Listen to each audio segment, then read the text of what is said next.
Good evening and welcome to Avon Lake Public Library. I'm Mary Creemore, the director.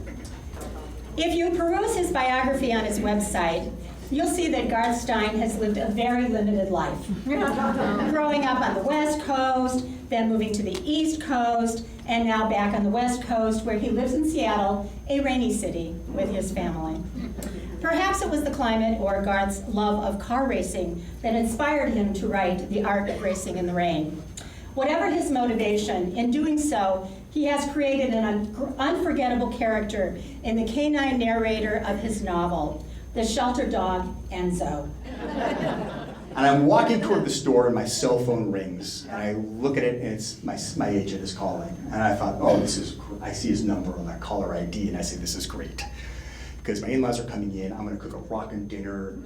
And then my agent's about to tell me how much he loves my book. And I'm gonna, more Garth fuel to the fire, right? And so I pick up the phone, I don't even go in the store, I'm standing outside, it's in the cold, it's in November, and I pick up the phone, I answer it, and I say, what'd you think? And my agent says to me, it's narrated by a dog. And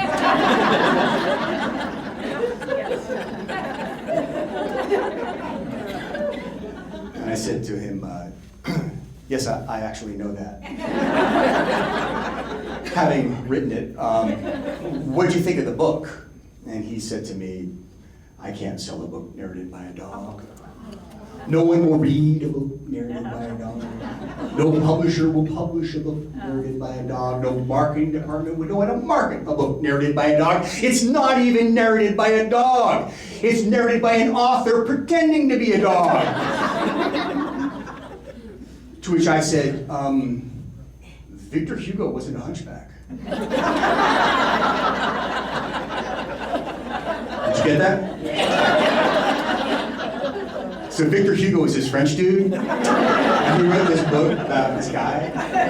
Is this ringing a bell for anybody?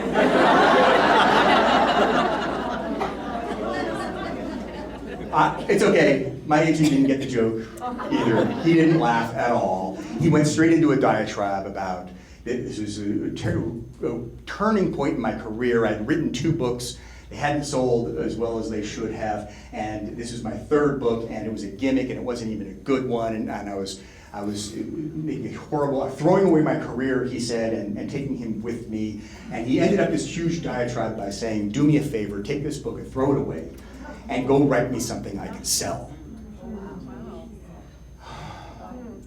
And it was a moment, I had to take a moment.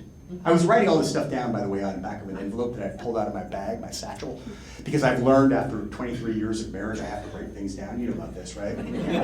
Oh my God.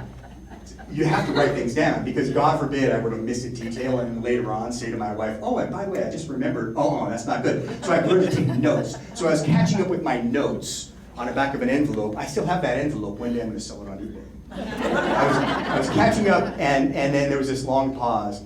And finally, I just had to say that these 2 words came into my mind, and I just had to say them. Not those words. They were definitely there, but we're a little PG-13 here in this room, and so I channeled my inner Donald Trump, and I said, you're fired. So I fired my agent. I went inside I hung up, I went inside to get my game hen, my organic game hen, and I said to the butcher who handed me this bird, I said, would you read a book narrated by a dog? And he said, is it good? And I said, there you go. That's the answer, isn't it? So, a little bit of advice to my writer friends out there. Let's say you're working on your 3rd novel. Let's say your first 2 novels, they were good. They're good books. They got nice reviews, good reviews, maybe even won an award or 2, but didn't sell very many copies. And let's say you're going to work on your 3rd novel, and let's say it's told from an alternative point of view. Oh, like from a dog's point of view or something like that.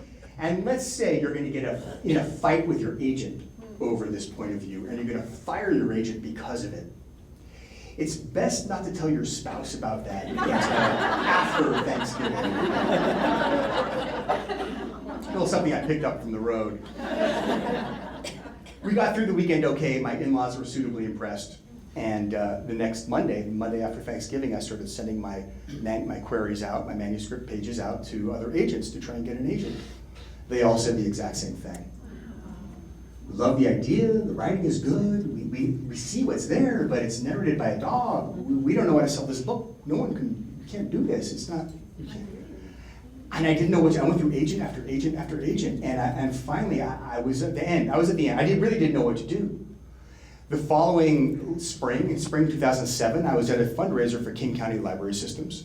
They do a gala every spring where they bring in local writers, 35 local writers, and they have 35 tables, and writers sit at every table, and it's black tie, and it's very fancy and raises money for the library system. And I do it every year I'm in town. I did it just the year before last, in fact. I missed it this year. But I went to this event in 2007, and I was at the pre-author dinner, sitting at a table with a bunch of other writers I didn't know. And so we went around the table to introduce ourselves, and it came to me. And I said, "Hi, I'm Garth. I've got this book, and I think it's really good, but it's narrated by a dog, and no agent will touch it."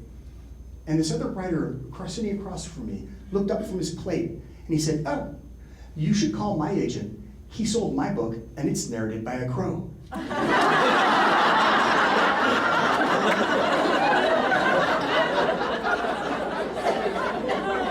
Seriously, he said, why couldn't he sell a book narrated by a dog? I don't get it. This is a true story. It's a guy named Lane Mayhew. He wrote a book called Song of the Crow, about a crow who stows away on Noah's Ark.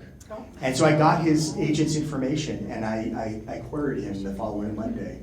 And 2 days later, on Wednesday, he called me up, and he was crying. And he said, "I love this dog, I love this book, you have to let me represent this book." And that's the agent I needed. I knew that we might quite possibly have a boy if we didn't have a girl, but I wanted to let my wife know before we went into this venture that if we had another boy, I had naming rights on this one. And I was going to give the boy, our third son, if we had him, the coolest name on the planet, which was Enzo. I mean, Enzo's the coolest name. Nobody can beat a kid on the playground named Enzo. At tetherball, he would be vicious. He would be at soccer. I mean, just think about Enzo running around. And so I said, and my wife took a moment, and she then said to me, and this is a quote, "There's no way on God's green earth that you're naming a child Enzo Stein."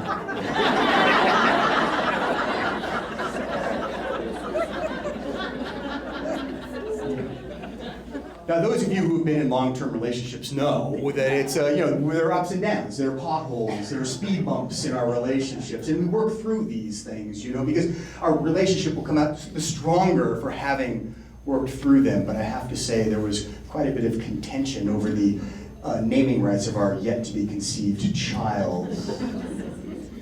So I brought her the pages.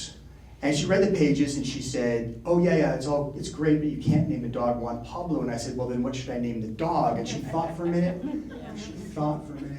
and she said, "I have it. Why don't you name the dog Enzo?" And I said, "Yes, but honey, I can't do that because I'm saving that name. I'm saving that name for our new child. If it turns out to be a boy, I'm saving Enzo for his name. And you know very well that if I name a character in a book Enzo, I won't be able to name our son Enzo." And she said, "Oh, I hadn't thought of that."